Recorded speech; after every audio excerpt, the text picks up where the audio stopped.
what are you doing here? What are you doing here? This is the question that was heard by the prophet Elijah when he retreated to a cave on Mount Horeb.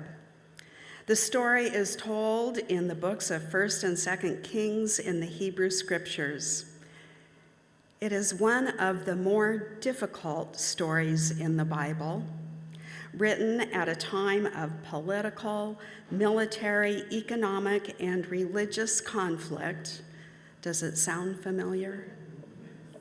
Written at a time of political, military, economic, and religious conflict, it has some certain gruesome elements and violence that is justified in the name of God.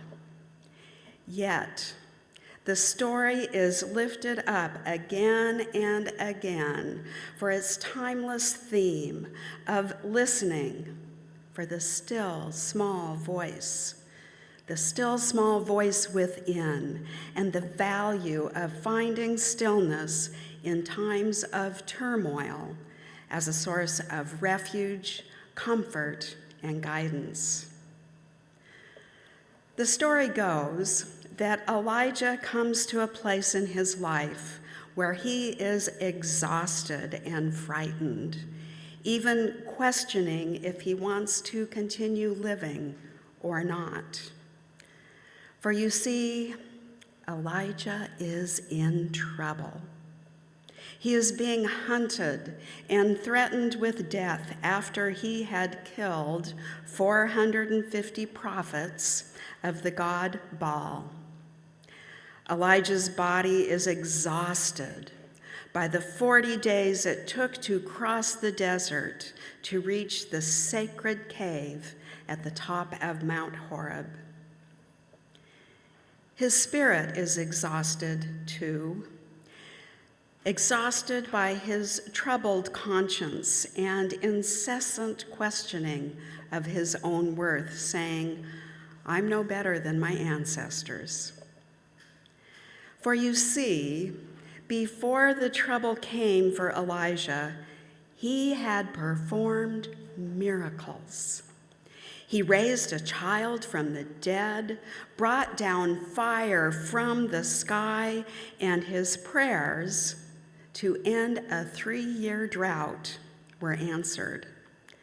All of this to show the Israelites who had taken up worship of the god Baal that their God, Yahweh, was powerful and mighty.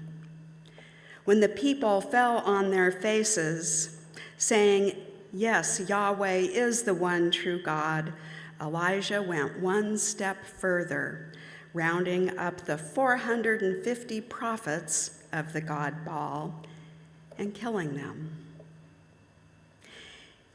It is no surprise then that when he arrives at the cave, overwhelmed and uncertain, afraid of what the future might hold, he is told that God will be passing by, so he should pay attention. A great wind comes, then an earthquake, then a fire, and then quiet. Because God was not in the wind or the earthquake or the fire, but in the quiet that followed. And from the quiet, Elijah hears a small voice asking, "What are you doing here, Elijah?" One of the things that I love about this story is that the voice emerging from the quiet doesn't offer an answer or answers, but asks a question, which for me makes it a very Unitarian Universalist story, because for us, we believe it is questions that lead us to ever deeper wisdom and truth.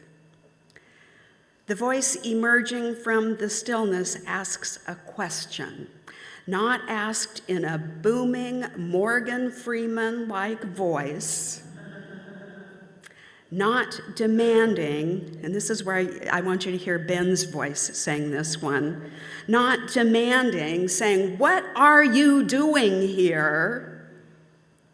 Not a judgmental voice, but a curious voice, inviting the overwhelmed and exhausted Elijah to reflect on his life, how he came to be where he's arrived, and what direction he wants his life to be headed.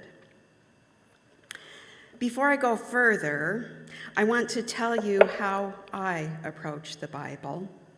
I view it as a collection of books written by humans trying to understand their world and their place in it, trying to figure out why things happen the way they do, and where they can turn for hope and direction, for wisdom and guidance when life is difficult, trying to figure out the forces bigger than they are and beyond their control, divine forces that they name God, trying to understand who or what or if God is, trying to understand their relationship with the divine, with their God.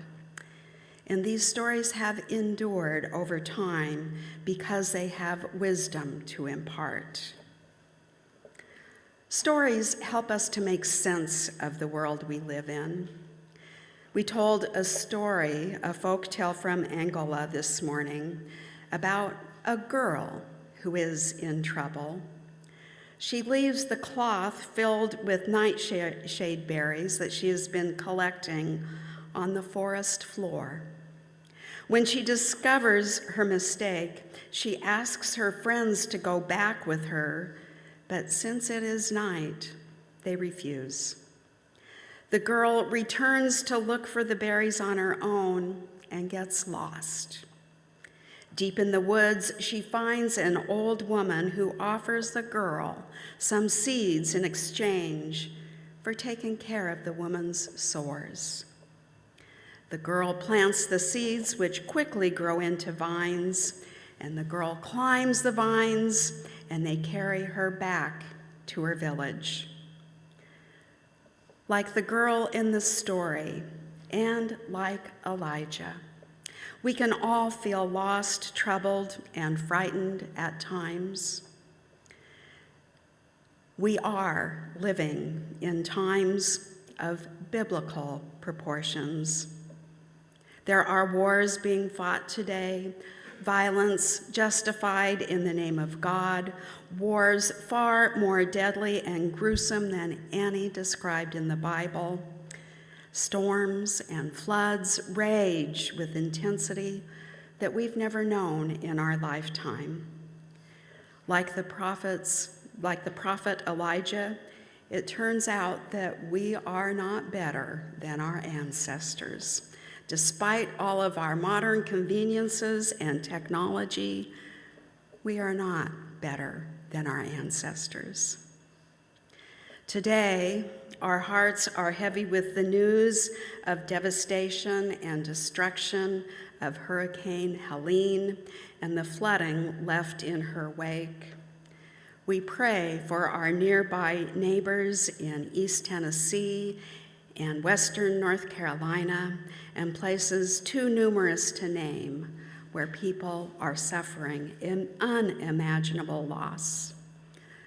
Like many of you, my heart is broken by the images of cherished places covered in water or destroyed by wind. And like many of you, I'm waiting to hear from a few friends and colleagues living in the affected areas. And like our ancestors, who sought to understand forces larger than themselves, why some lives are devastated and others go on as before, we do the only thing we can. We pray. Because today it is the only thing we can do. The time for action will come, but today we pray. Pray and listen for that still, small voice within, giving us hope, giving us direction. It's as Annie Dillard writes in her book, Teaching a Stone to Talk.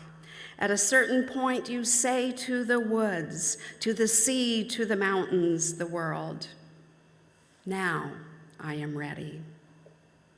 You empty yourself and wait, listening. After a time, you hear it. There is nothing there. The silence is all there is, the Alpha and the Omega.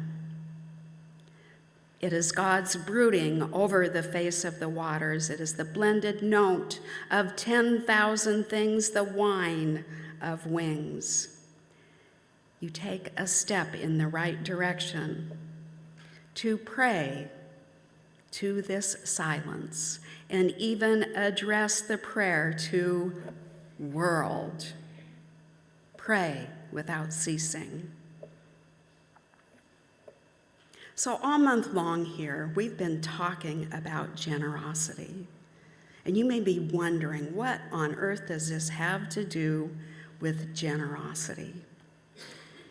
In my life, I have found that there is a generosity to be found in stillness, an accepting spaciousness, like the space within the sheltering walls of a cave, a place to keep the noise of the outside world at bay long enough to quiet the mind and let the still small voice emerge.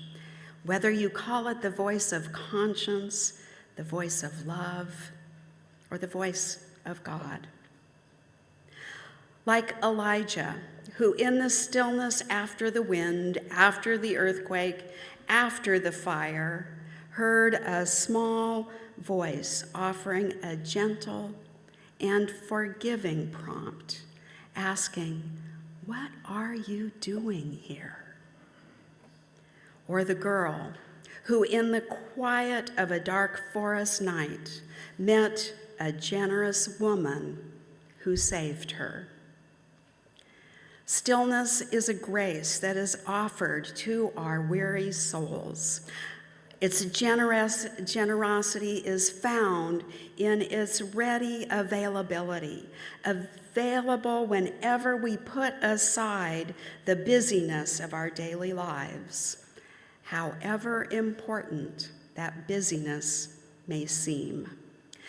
To put it aside, to stop and become wholly attentive, to become quiet enough to hear what is speaking to us from the depths of our being, to hear what the world has to say. When stillness came to Elijah, he heard a voice asking, "What are you doing here?" We might ask ourselves the same question. What are we doing here? Our opening song this morning, "The Tide is Rising," says, "This is where we are called to be. This is where we are called to be, even as the storms pass over us and the flood waters rise." We are called to listen to the Spirit, calling us to justice and mercy, calling us to humility in the face of our brokenness, calling us to kindness and compassion, to strength and courage, calling us to plant seeds of hope, and calling us to a generosity greater than we have known before. My friends, these are lofty words that I just spoke, lofty words that point to high ideals. But what are we to do now? Our world is in trouble. We are more divided than ever. In the days to come, I can almost guarantee you that there will be those who claim that the storms and floods are a punishment from God for the sins of others. And I can almost guarantee you who will be blamed. I think you know too. But this is where we are called to be. We need to be generous with our neighbors because heaven knows that our neighbors nearby in eastern Tennessee and western North Carolina will need our generous financial support. We also need to gather round those who are most vulnerable right now, those who are likely to be scapegoated, our LGBTQ friends and our immigrant friends. And this is a time when we are called to be generous in spirit to all of our neighbors, to our neighbors who live next door, or maybe down the street, our neighbors who may believe differently and vote differently than we do. For it is we who make a civil society. It's up to us. And in all humility, because I'm not always good at what I'm about to say, we need to be more generous with our Mother Earth, to live more simply, to consume less and give more, and to find ways to collectively hold those in power to do the same. I believe that generosity is the only antidote to greed, and therefore it may be generosity that saves us. And finally, we need to be generous with ourselves, to grant ourselves the grace of stillness in the midst of our busy lives. If from this stillness a voice arises to ask, "What are you doing here?" know that collectively, this is where we are called to be together, planting seeds of hope, knowing that the sun will shine again, that we will find our good hearts again, and together move forward in a spirit of generosity. In times like these, words from the book of Deuteronomy come to mind. I have placed before you blessings and curses, but choose blessings.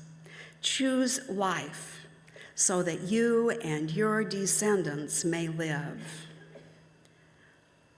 What are you doing here? Choose to be a blessing. Choose life. May it be so, my friends. May it be so.